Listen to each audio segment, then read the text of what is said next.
नमस्कार. Cook with Sonal या आपल्या यूट्यूब चॅनलमध्ये तुम्हा सर्वांचं पुन्हा एकदा खूप खूप स्वागत आहे. तर आज आपण झणझणीत मोदक आमटी बनवणार आहोत. आपल्याकडे भाजीला काही नसेल किंवा नेहमीच्या भाज्या खाऊन कंटाळा आला तर जास्त प्रमाणात मोदक आमटी किंवा पाटवडी रस्सा बनवला जातो. तर आज आपण मोदक आमटी बनवतोय. मस्त झणझणीत अशी ही भाजी बनते. रेसिपीला आपण सुरुवात करू. त्यासाठी एक मोठा कांदा असा उभा चिरून घ्यायचा आहे. 2 चमचे तीळ घ्यायचेत. अर्धी वाटी खिसलेलं खोबरं घ्यायचं आहे. अद्रक लसूण घ्यायचं आहे. 1 चमचा खसखस घ्यायची आहे. 2 चमचे धने आणि अर्धी वाटी शेंगदाणे घ्यायचेत. आता हे सर्व साहित्य आपल्याला एक एक करून व्यवस्थित असं भाजून घ्यायचं आहे. तर सुरुवातीला मी खोबरं भाजून घेत आहे. तर लोखंडाच्या कढईमध्ये हे खोबरं आता मी व्यवस्थित भाजून घेते. लोखंडाची कढई यासाठी घेतली आहे की मसाले व्यवस्थित असे भाजतात आणि पटकनसुद्धा भाजले जातात. खोबरं आपल्याला चांगलं लालसर होईपर्यंत भाजून घ्यायचं आहे. यामध्ये मी तेल टाकलेलं नाही, कारण खोबरं मुळात थोडं तेलकट असतं, त्यामुळे गरज पडत नाही. पहा, आता याला छान असा लालसर रंग आलेला आहे. व्यवस्थित असं हे खोबरं भाजलेलं आहे. खूप करपून द्यायचं नाही किंवा कच्चंसुद्धा ठेवायचं नाही. चांगलं लालसर होईपर्यंत भाजून घ्यायचं आहे. खोबरं शक्यतो मध्यम आचेवर किंवा बारीक गॅसवर भाजायचं, म्हणजे ते व्यवस्थित असं भाजल्या जातं. आता तीळसुद्धा आपल्याला भाजून घ्यायचे आहेत. तर हे 2 चमचे तीळ मी आता व्यवस्थित असे भाजून घेते. तीळ चांगले तडतड उडायला लागले की फक्त एकदा त्याला असे मिक्स करायचे आणि लगेच काढून घ्यायचे, कारण तीळ जर जास्त भाजल्या गेले तर त्याचा कडवटपणा भाजीमध्ये येऊ शकतो. आता तीळ भाजून झाले की आपण शेंगदाणेसुद्धा भाजून घेऊयात. शेंगदाणे आपल्याला खरपूस असे भाजून घ्यायचेत.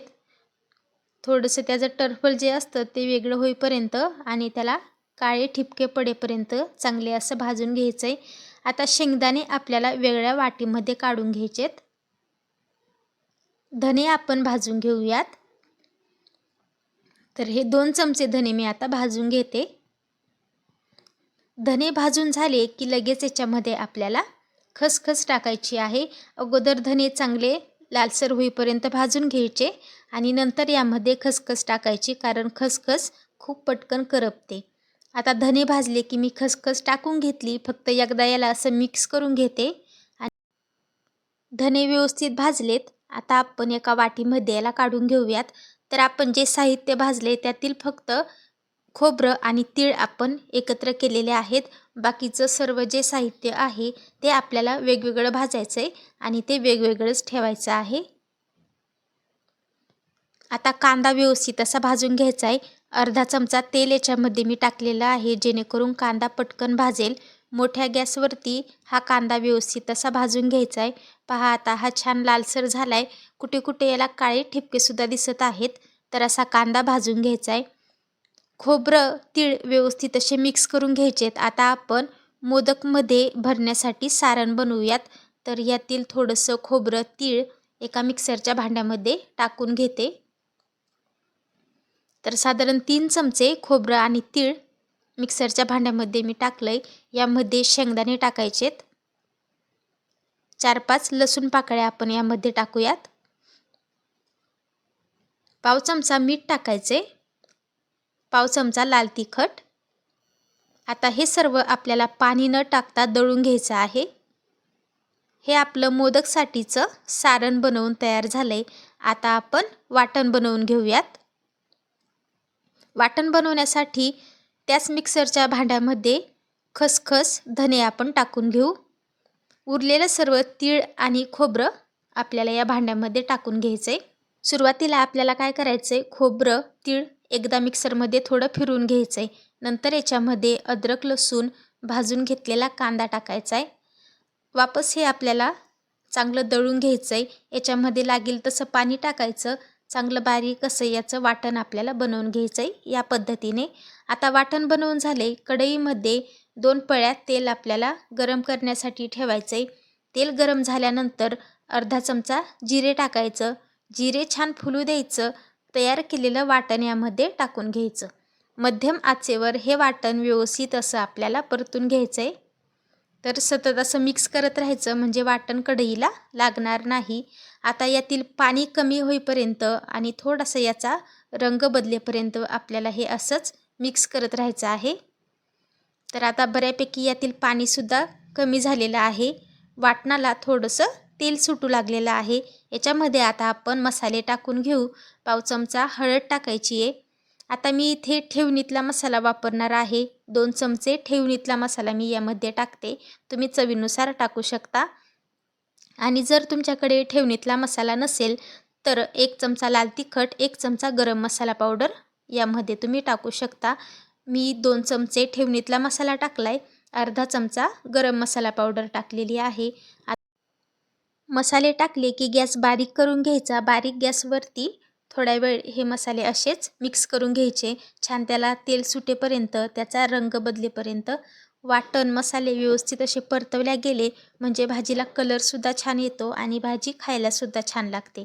तर पहा आता याला थोडंसं तेल सुटू लागलं की मी याच्यामध्ये 2 तांबे पाणी टाकलेलं आहे. चांगलं याला आता मिक्स करून घेते, ज्याच्यामुळे भाजी आणि मसाला छान एकजीव होईल. आता मोठा गॅस करून ही भाजी आपल्याला अशीच उकळवत ठेवायची आहे. भाजी उकळली की गॅस लगेच बारीक करून घ्यायचा. आता आपण मोदक बनवून घेऊयात. तर त्यासाठी 1 वाटी भरून बेसन पीठ घेतलंय. यामध्ये पाव चमचा मीठ टाकते आणि थोडंसं लाल तिखट. आता थोडं थोडं पाणी टाकत याचा घट्टसर असा पिठाचा गोळा आपल्याला बनवून घ्यायचा आहे. अगदी थोडं थोडं पाणी टाकायचं, कारण या पिठाला जास्त पाणी लागत नाही. पीठ खूप चिकट असतं, त्यामुळे कोरडं पीठ घ्यायचं आहे. हाताला थोडंसं ते असं रफ करून घ्यायचं, लावून घ्यायचं, म्हणजे चिकटपणा त्याचा कमी होतो. आणि हे सर्व चिकटलेलं पीठ जे आहे ते कोरड्या पिठाने असं काढून घ्यायचं. व्यवस्थित असं हे पीठ आपल्याला मळून घ्यायचं आहे. पातळ करायचं नाही, घट्टसर असं ठेवायचं आहे. तर पहा आता घट्ट या पिठाचा गोळा मी बनवून घेतला आहे. थोडंसं तेल घेऊया त्याच ताटामध्ये. तेलाचा हात लावून याचे छोटे छोटे गोळे आपण बनवून घेऊयात. तुम्हाला ज्या आकाराचे मोदक बनवायचे त्या आकाराचे पिठाचे गोळे तुम्ही घेऊ शकता. तर मी 2 गोळे बनवून घेतलेत. आता याच्या पाऱ्या आपल्याला लाटून घ्यायच्यात. हवं तर तुम्ही हातावरती पारी करून सुद्धा हे मोदक बनवू शकता. फक्त जास्त जाड बनवू नका किंवा जास्त पातळसुद्धा नको.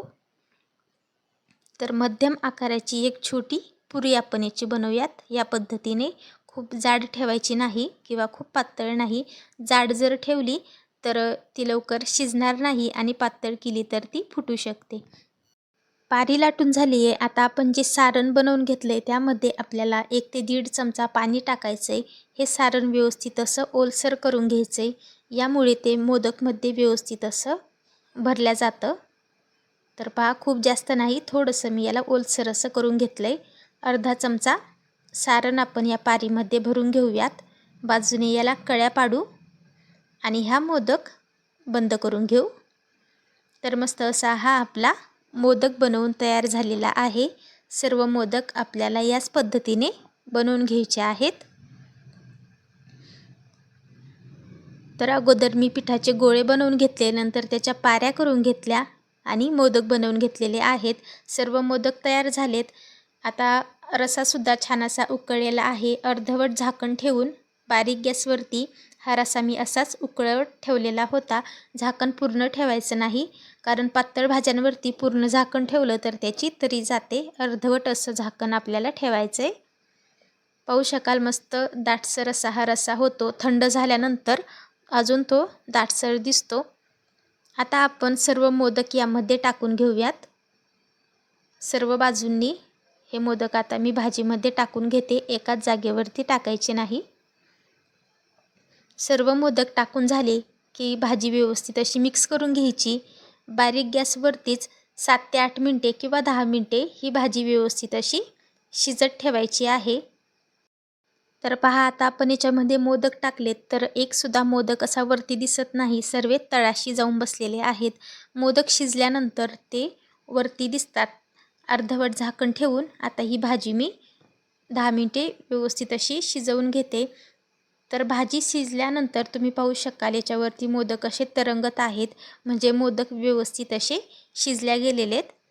तर गॅस आपण बंद करून घ्यायचा आहे आणि मस्त आपली ही मोदकची भाजी किंवा आमटी बनवून तयार आहे. थोडीशी कोथिंबीर आपण याच्यावरती टाकू. मस्त अशी ही भाजी दिसायला दिसते आणि चवीलासुद्धा छान लागते. तर तुम्हाला व्हिडिओ आवडला असेल तर लाईक करा, शेअर करा. चॅनलवर जर नवीन असाल तर सबस्क्राईब करायला विसरू नका. पुन्हा भेटणार आहोत अशाच साध्या सोप्या चमचमीत रेसिपींसोबत. तोपर्यंत बाय बाय.